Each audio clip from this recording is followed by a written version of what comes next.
Welcome to Sound of Youth, where teens have a voice. I'm your host, Abby.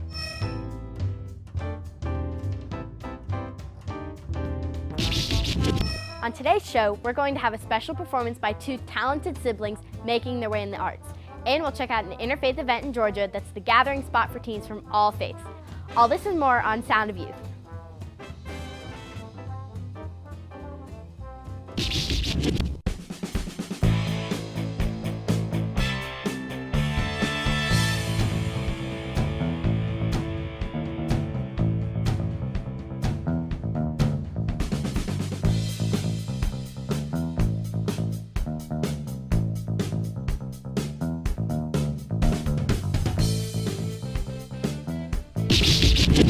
A great way to learn more about someone's faith and/or culture is to be involved with interfaith activities.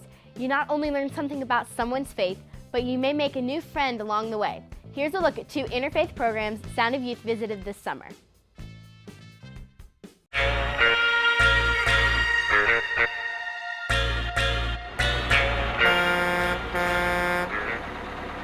Operation Understanding DC recently toured the Atlanta area to learn more about the civil rights. But these students' tour of the civil rights era was more than a summer trip. For these DC students, the experience is an opportunity to help bridge the gap between African American and Jewish students. Operation Understanding DC is a critical program because it brings together two communities, two groups, African Americans and Jews, who spend focused, intentional time learning about each other. Operation Understanding DC has been helping to bridge the gap between the two communities since 1993. And so far, over 35,000 students and adults have participated in fulfilling the overall goal of eliminating discrimination. Our hope is that, or our goal, our mission is that working with African American and Jewish high school students, that teaching them these skill sets, the shared education of each other's culture, race, and religion, learning about the civil rights movement, learning about movements taking place today, and teaching them a skill set where they're able to give speeches and talk to people about these issues, and also talk to their peers, youth speaking to, teaching, educating other youth, that they can go out and really start helping others address the issues that we face in our country, such as racism, discrimination, and anti-Semitism. We think this is critically important as America is such a diverse country with so many different types of people, that for this country to continue to grow as it has, that people have to not only speak to each other, not only learn from each other, but respect each other. From 1 year, high school juniors participate in the program until January of their senior year.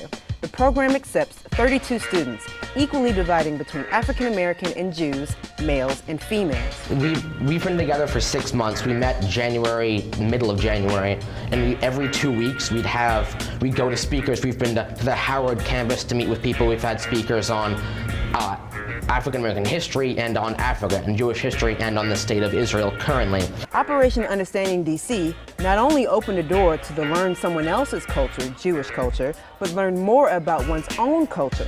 Camille Harris explains. But I surprisingly think that I didn't know as much about my culture as I did about the Jewish culture, so I wanted to learn more about that. No matter how many times or how many books you read about Martin Luther King or Malcolm X, if you go to Atlanta, if you go to the Malcolm Shabazz Mosque in Harlem, if you go to the Lorraine Motel, which we are going to, we have been to all these places, you learn so much more because you're actually being where they were.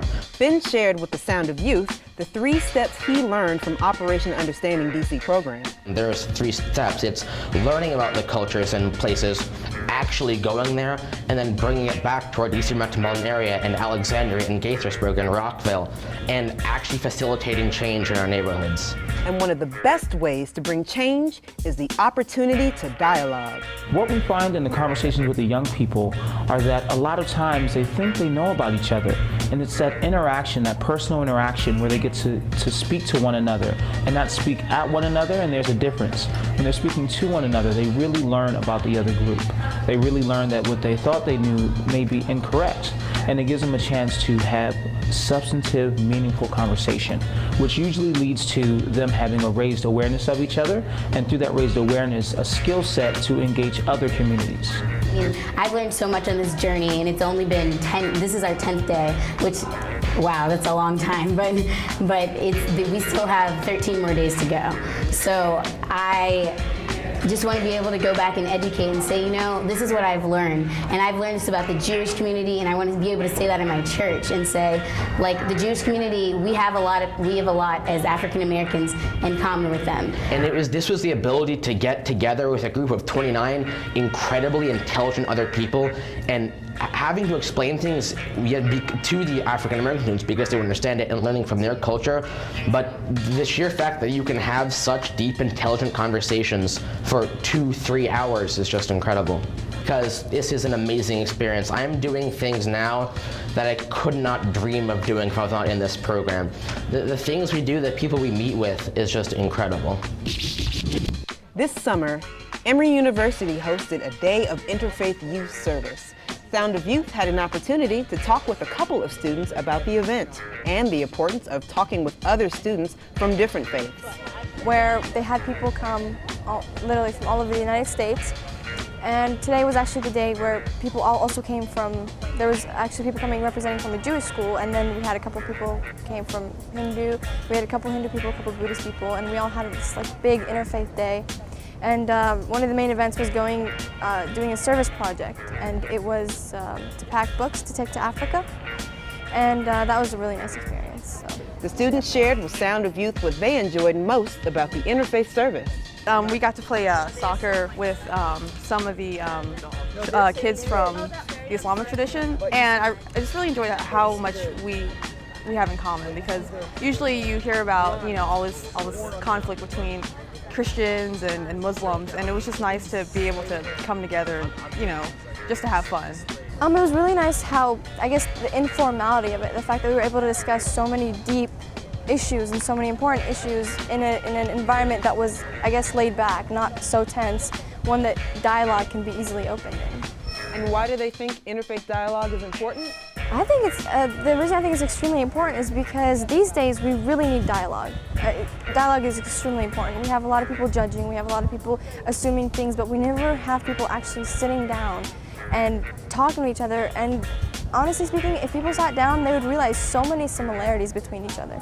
Well, I think it's important because 10 or 20 years from now, we're going to be the people making these kind of decisions when it comes to diplomatic relations and international affairs that might affect the way we treat each other in the future. And of course, there's only maybe 50 or 60 of us, but we can make a difference in the world just by discussing different things with each other.